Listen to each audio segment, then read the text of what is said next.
to Sandy. According to Wikipedia, on March 7, 321, however, Roman Emperor Constantine I issued a civil decree making Sunday a day of rest from labor, stating, "All judges and city people and the craftsmen shall rest upon the venerable day of the sun."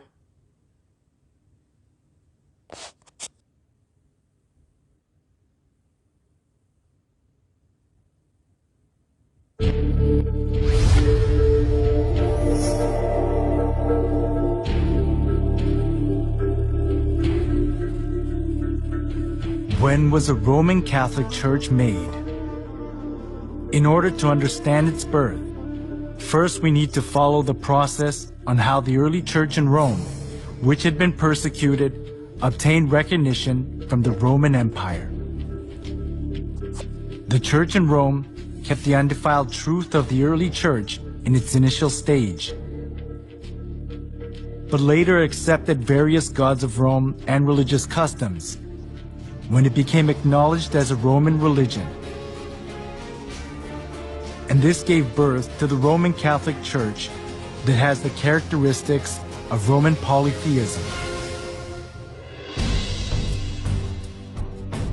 The Apostle Paul preached the gospel of Christ to Palestine, Asia Minor, Greece, and finally in Rome.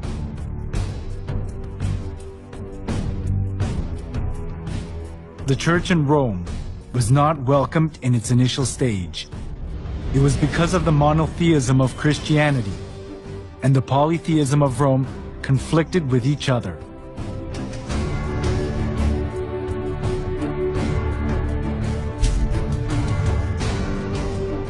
The Romans believed that everything, humans, places, and goods, was inhabited by divinity.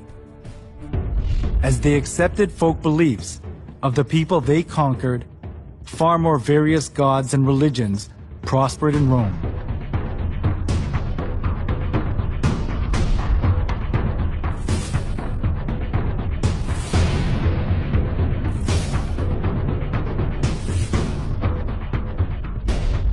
Christian monotheism that appeared in this age went counter to the polytheistic concept of Rome, especially as the Roman emperors approved all the religions of the people they conquered in order to rule over them and to achieve their political purposes.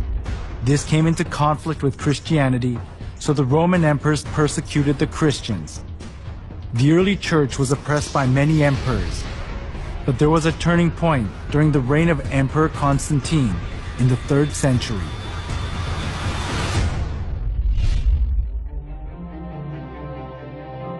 In 313, Emperor Constantine proclaimed the Edict of Milan. The edict approved Christianity as a legal religion of Rome and gave legal privileges and immunity from military duty and taxes to the Christian clergy.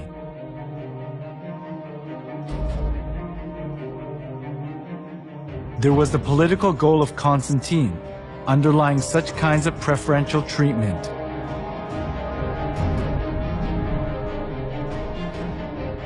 It was Mithraism, the sun worship religion, that was diffused throughout Rome. But all the Roman emperors deified themselves and enforced people to worship them. Some of the nobility were fascinated by the Egyptian mystery religion. So, Rome suffered from religious dissension within itself. At this, Constantine tried to make the best use of Christianity that had spread throughout the whole region of Rome, despite all sorts of persecution. This was because he thought that Christianity could solidify his empire. By approving Christianity as a national religion of Rome, Constantine tried to seek the unity of the Roman Empire under one religion.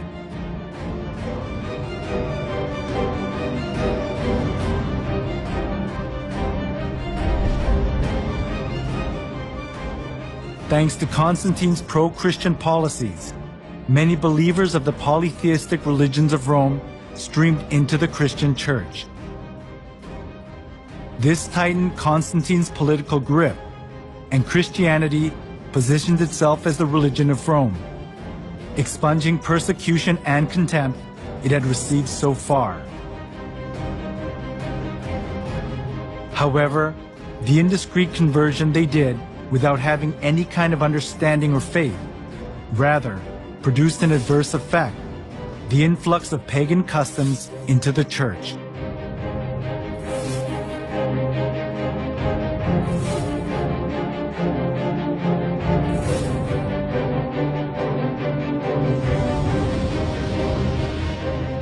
Those who were tainted with polytheism of Rome looked as if they had converted, but in actuality it wasn't easy for them to get rid of the religious rites and institutions of worshiping the sun, the moon, and the stars, and various gods and goddesses, which they had worshipped since their forefathers.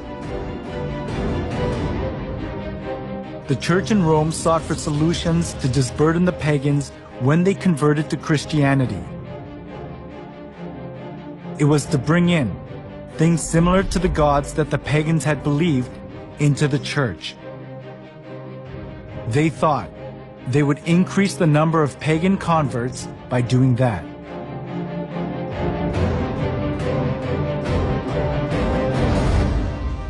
For the Christian bishops introduced, with but slight alterations, into the Christian worship, those rites and institutions by which formerly the Greeks and Romans and others had manifested their piety and reverence towards their imaginary deities, supposing that the people would more readily embrace Christianity if they perceived the rites handed down to them from their fathers still existing unchanged among the Christians.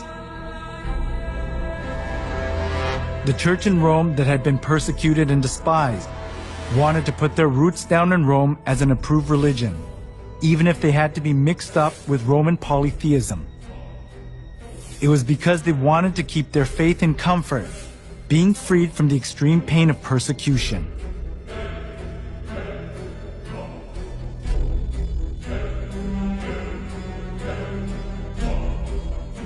To attract more pagans, the church in Rome tried to Christianize various kinds of pagan gods to suit the Bible. One of the most representative things among them was accepting pagan customs of the sun god worship tradition. The church in Rome identified Jesus with the sun god.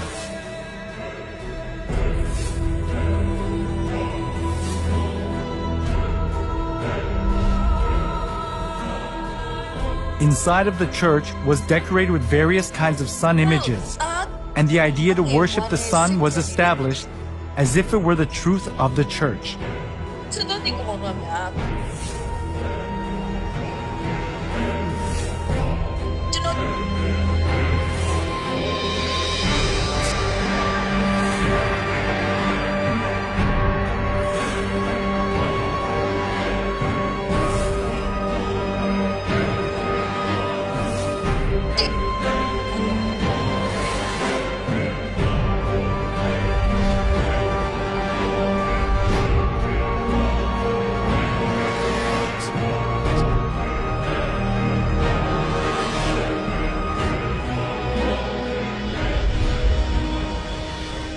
All judges, city people, and craftsmen shall rest on the venerable day of the sun. Constantine's edict in 321 played an important role in making the sun god worship faith to put its roots down in the church. Constantine continued to identify the sun with the Christian god in some way. When in 321, Constantine made the first day of the week a holiday, he called it the Venerable Day of the Sun, Sunday. The Christian church took over many pagan ideas and images. From sun worship, for example, came the celebration of Christ's birth on the 25th of December, the birthday of the sun. As the sun god worship mingled in with Christianity, the church in Rome was deprived of its purity of the early church and changed its appearance to the Roman Catholic Church.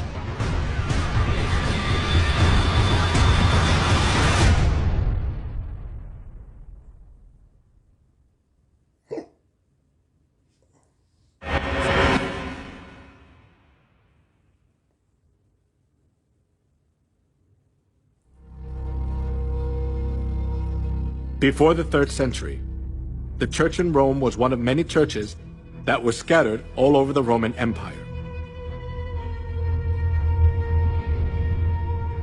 The reason the church in Rome later became the head of all the churches of the world and dominated the Middle Ages was because it joined hands with Emperor Constantine. As a result of Constantine's pro-Christian policies, many people who believed pagan gods converted to Christianity. This consolidated Constantine's political position,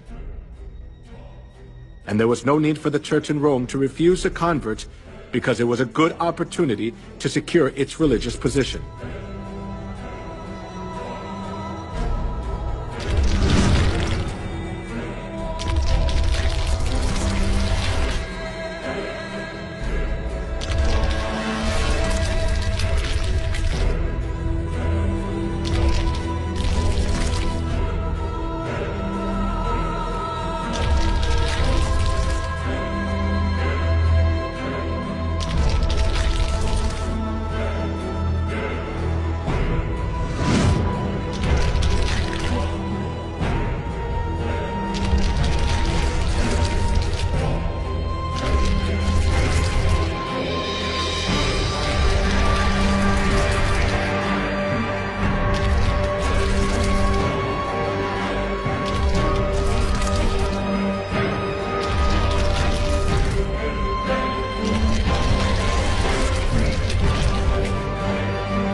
After the church in Rome accepted pagan idolatry and doctrines, it was quickly secularized.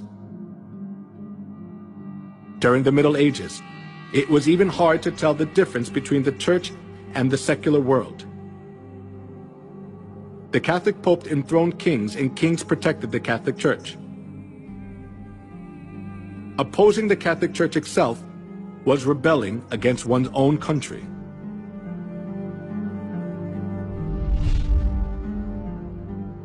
The Pope wielded an absolute power.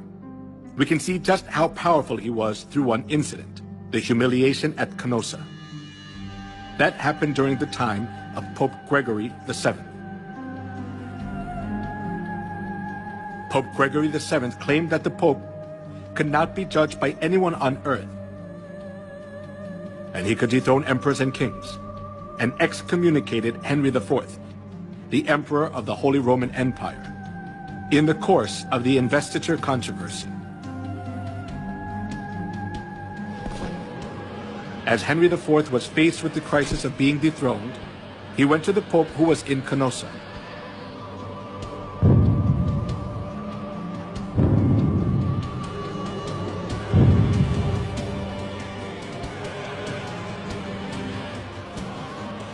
Barefoot, he knelt for 3 days in the snow, outside the castle of the Pope, and begged for his forgiveness.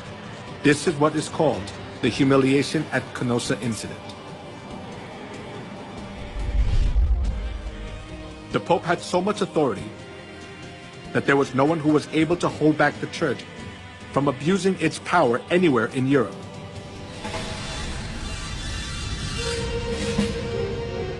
Not only that, the popes committed numerous crimes such as murder, blasphemy, simony, and adultery to hold on to their seat of power.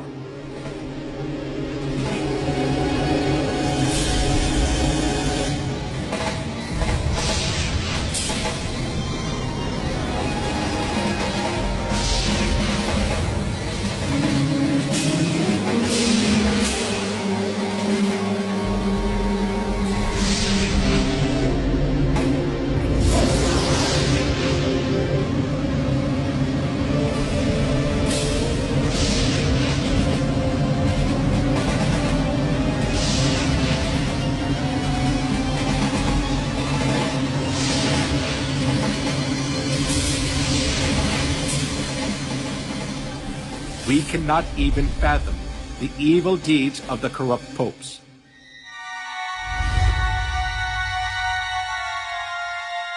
Among them, Pope Leo X enjoyed works of art and collected masterpieces. He invited artists like Michelangelo, Leonardo da Vinci, and Raphael to the Vatican and richly ornamented the church.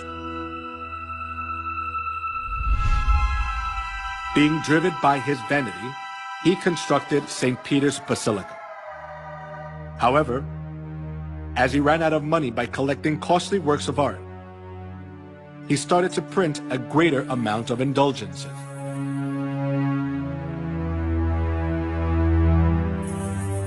An indulgence is a certificate giving the forgiveness of sins.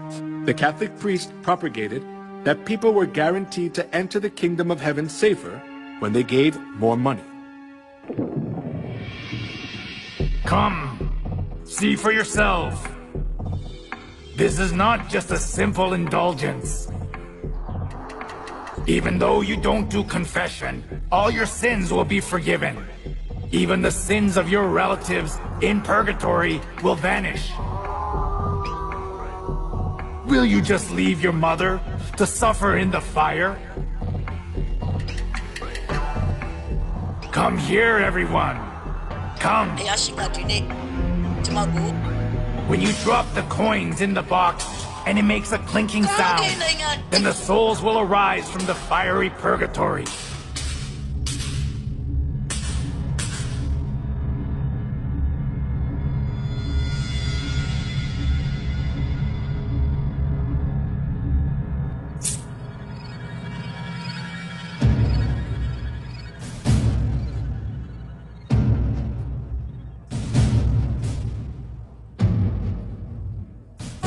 The sale of indulgence was one of the biggest businesses of the Catholic Church.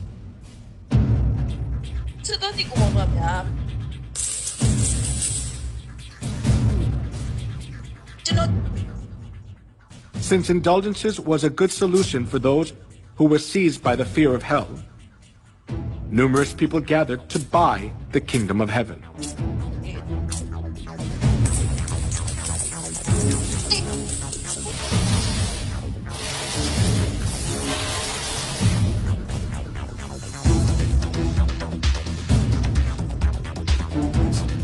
Giotto, the representative artist during medieval Europe, clearly shows the evils of indulgence in his work.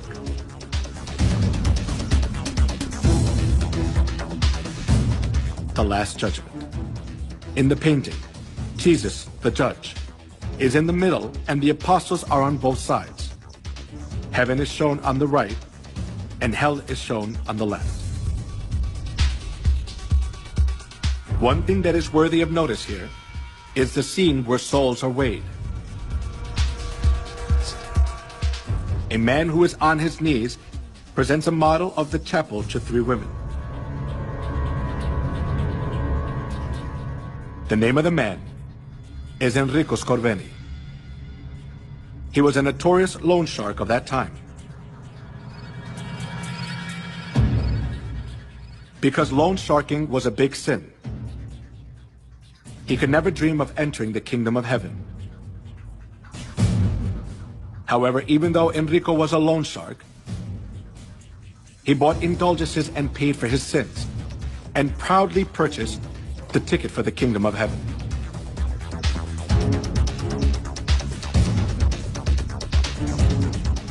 The Bible teaches that only God can forgive sins.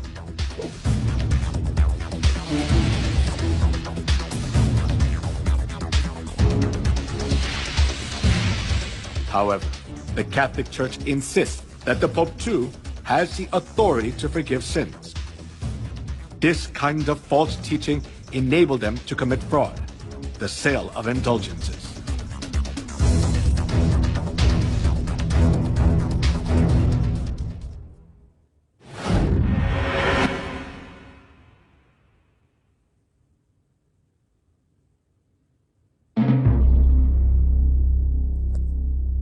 The Inquisition, run by the Catholic Church, is evidence that shows how corrupt and cruel the Catholic Church is.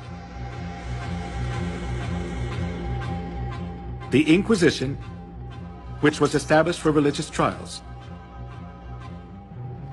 became a transnational institution of the Catholic Church. It was devised to condemn heretics designated by the Catholic Church. Heretics defined by the Catholic Church were the Christians who opposed the false insistence and doctrines of the Pope and wanted to live by the Bible.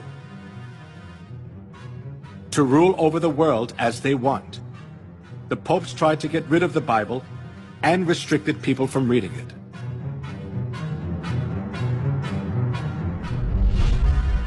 Pope Alexander III labeled those who read the Bible as heretics and commanded to confine Christians who were condemned as heretics to expropriate their property.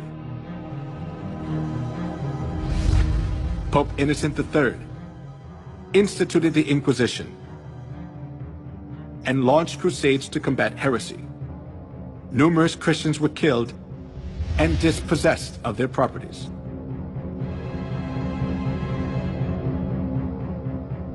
Pope Gregory IX claimed to punish heretics who did not repent and appointed the Order of St. Dominic as the Inquisitor.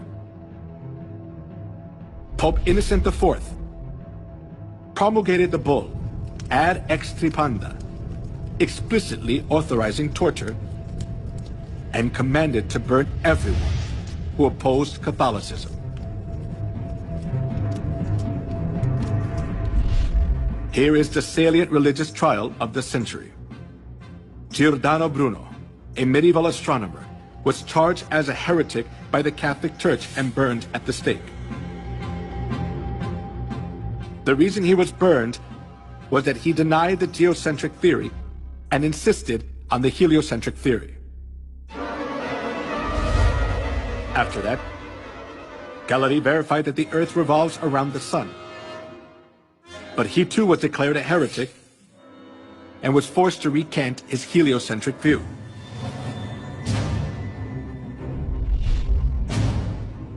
Joan of Arc, Maid of Orleans, who saved France from a crisis, was burned at the stake as a witch by the Inquisition. As years went by, the Inquisition helped the Pope exercise his extraterritoriality. To stay in power, the Catholic Church accused those who stood against them of being heretics and eliminated them. If a person was charged of being a heretic once, he had no right to have counsel. He was severely tortured and ended up being imprisoned for life or executed by fire.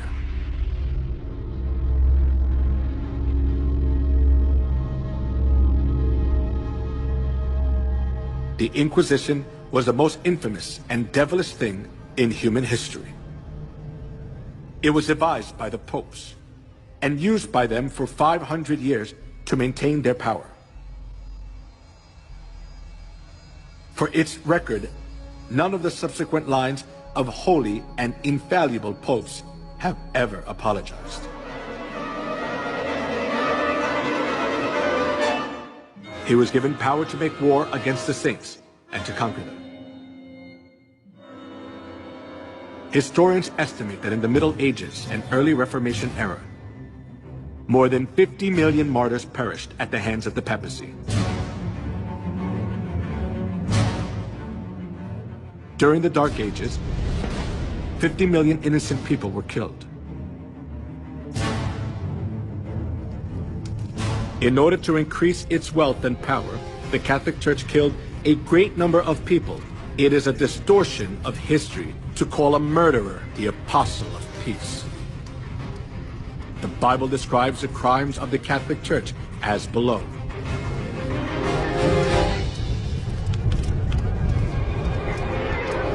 I saw that the woman was drunk with the blood of the saints, the blood of those who bore testimony to Jesus. When I saw her, I was greatly astonished. He will speak against the Most High and oppress his saints and try to change the set times and the laws.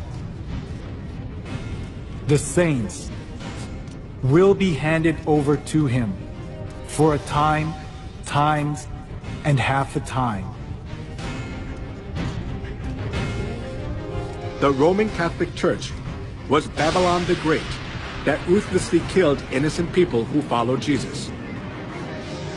The crimes of the Roman Catholic Church, which are prophesied in the Bible, are clearly seen in history.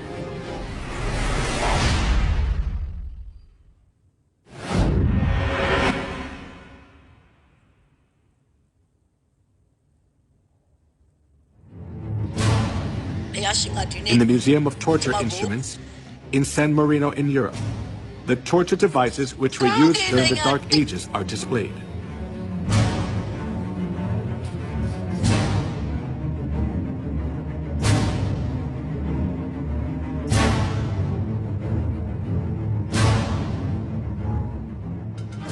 Iron Maiden. It is one of the representative torture devices from the medieval period. It is an iron cabinet with a spike-covered interior, with iron spikes about 8 inches long. When a person is enclosed inside, the whole body is pierced with the pointed iron spikes and is fatally injured, and the person dies slowly from excessive bleeding.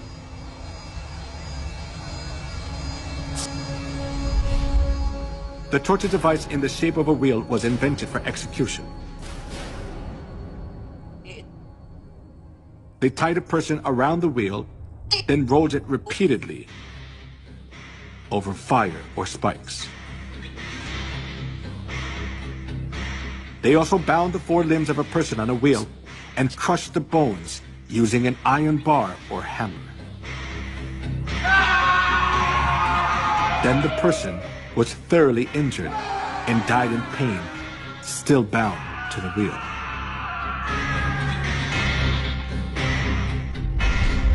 The Inquisition invented cruel torture devices to give victims as much pain as possible.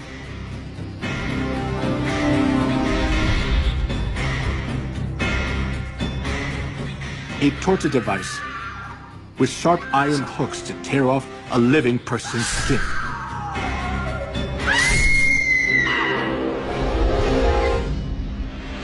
A pyramid-shaped torture device with a sharp tip. A person was put on top and suffered severe pain as a sharp point was inserted into the body, little by little, due to the body weight. Most of the time, tortures were carried out by Catholic monks or priests. They pulled out nails using pliers, burned parts of the body with fire, and crushed fingers and toes with torture devices. A pulley was used to lift a victim's body up, and then drop them to make all the joints go out of place. A person was burned alive while their hands and feet were tied. A chair with spikes was used to tie a person down, and it made blood come out from every part of their body. If a victim denied the Catholic Church's teachings, despite the hard torture, they poured boiling lead in the mouth or ears, or gouged out their eyes, or flogged them until parts of their skin flew off.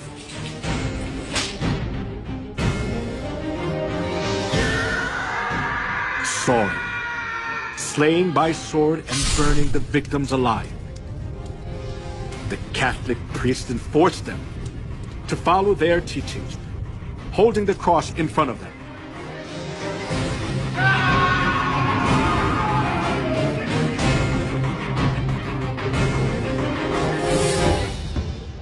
The persecution for anti-Catholics continued as a large-scale massacre. In 1209, 6,000 were slain to death at Berthiers. And 1211, 100,000 Christians were massacred at Lavore. Though the massacre at Merendal, 500 women were locked in a room and burned to death. In the massacre of Orange in 1562, the Italian army sent by Pope Pius IV was commanded to slay men, women, and children. In 1572, approximately 100,000 people were massacred in Paris, France.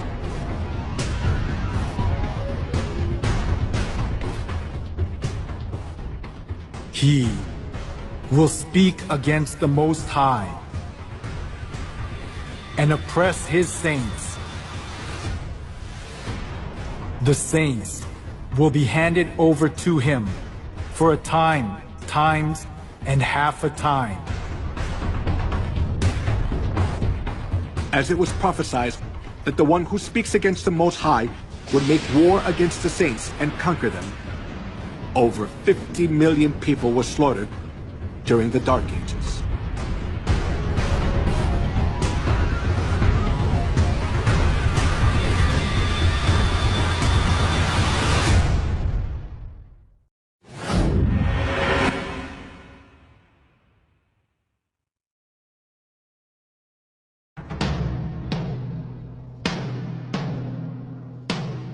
The cruel massacre of the Catholic Church during the Dark Ages continued to the Holocaust, which killed 6 million Jews, the most tragic event in human history.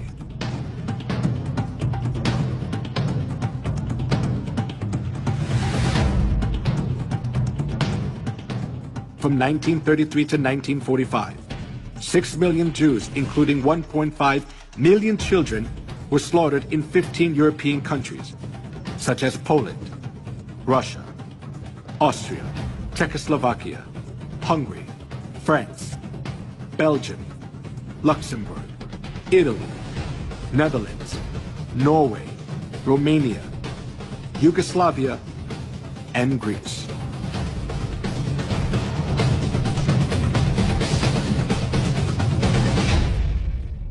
All property of the Jews was confiscated. Women were dragged naked in public. They suffered from starvation, infectious diseases, confinement, and public execution. The Jews who survived faced a miserable death in gas chambers in concentration camps built by the Nazis.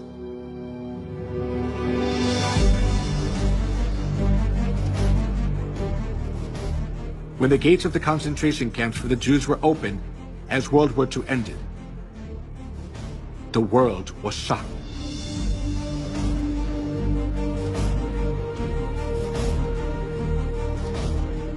In the concentration camps, there were dead bodies of the Jews that were not buried yet, piled up like a mountain.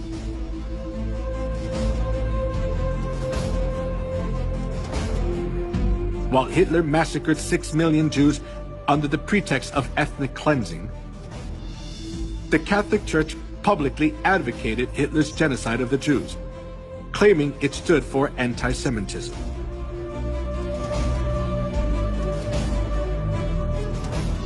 When the Nazis' genocide of the Jews reached its peak, Weissmandl, a Jewish rabbi, sent a letter to the Vatican to ask for help.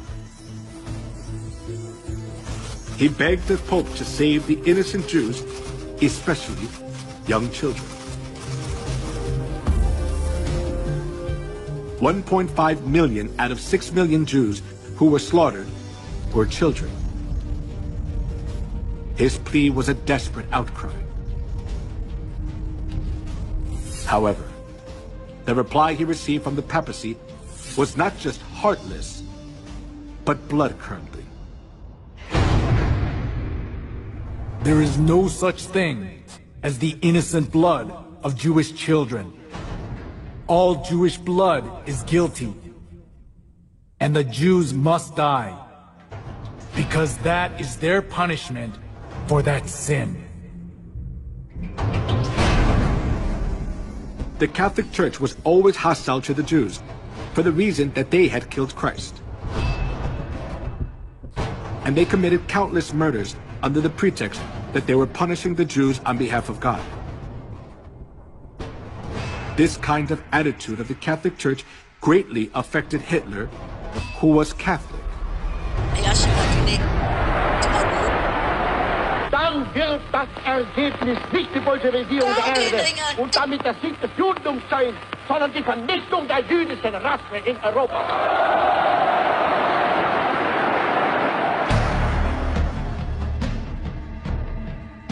Hitler was a fervent Catholic. The reason Hitler extremely hated the Jews was from the historical experience of the Catholic Church, which had treated the true Christians and the Jews mercilessly for 1,600 years. For this reason, Hitler was able to commit the Holocaust, sending 6 million Jews to gas chambers without hesitation.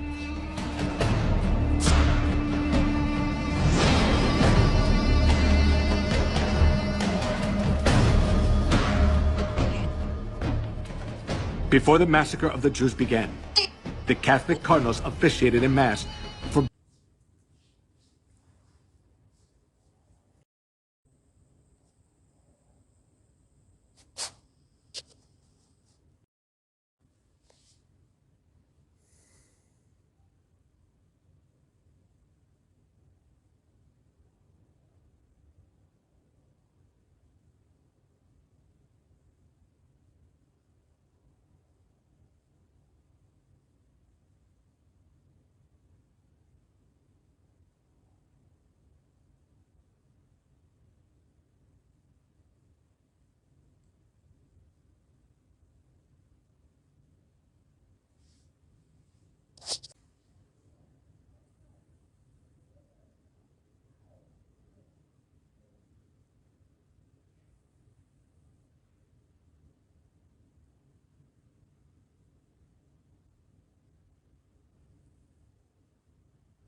ရားရှင်ကဒီနေ့ကျမကို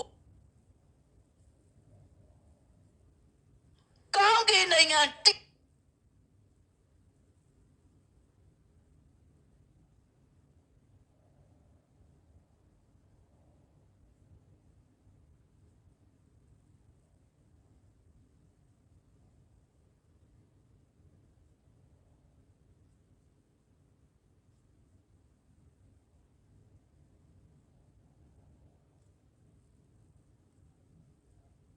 တို့အငယ်ဝမ်းနဲ့စိတ်ပြက်နေတဲ့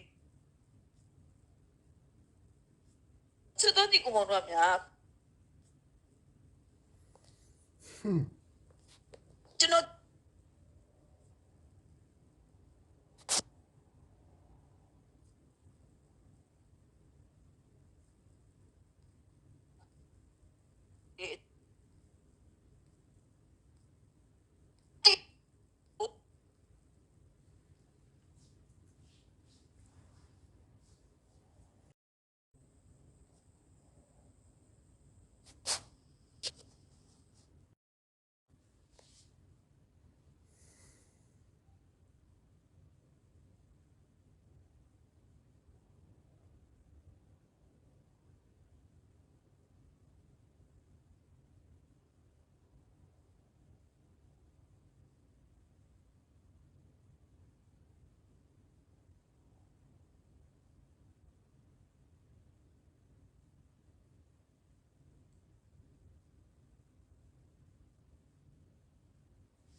ဖះရှင်ကဒီနေ့ကျမကိုကောင်းကင်နိုင်ငံတိ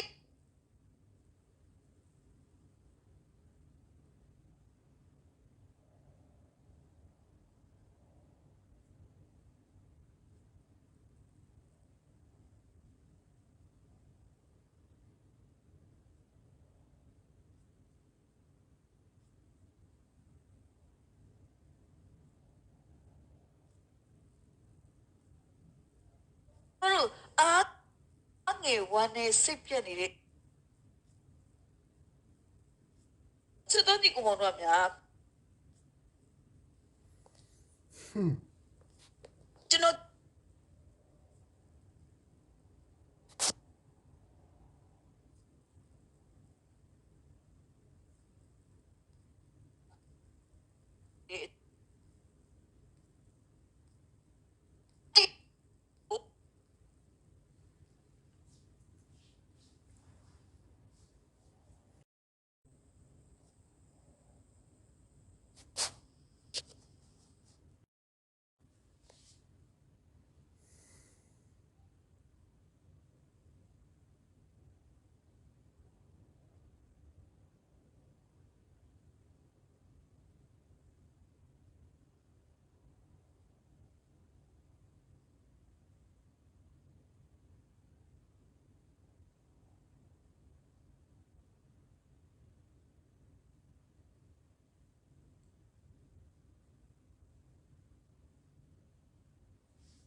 ဖះရှင်ကဒီနေ့ကျမကိုကောင်းကင်နိုင်ငံတိ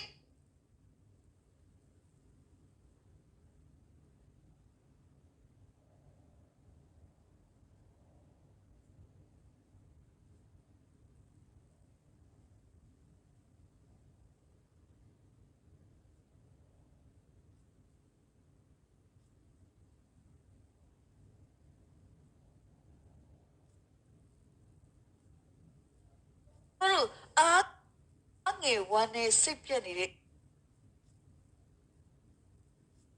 စစ်တော်ဒီကောင်တို့များကျွန်တော်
ယားရှင်ကဒီနေ့ကျမကို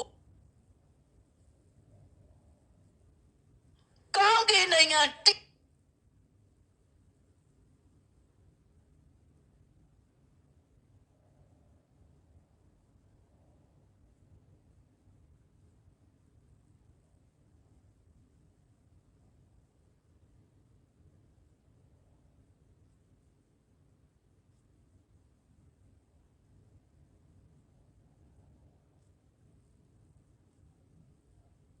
တို့အားငယ်ဝမ်းနဲ့စိတ်ပြတ်နေတဲ့စတဲ့ဒီကောင်တို့များကျွန်တော်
ဖယားရှင်ကဒီနေ့ကျမကို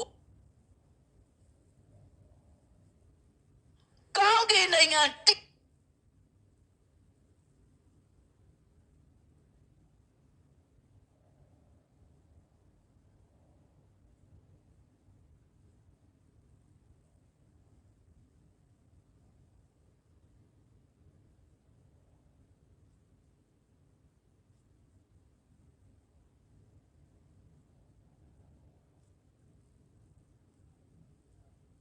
တို့အငယ်ဝမ်းနဲ့စိတ်ပြက်နေတဲ့စတဲ့ဒီကောင်တို့များကျွန်တော်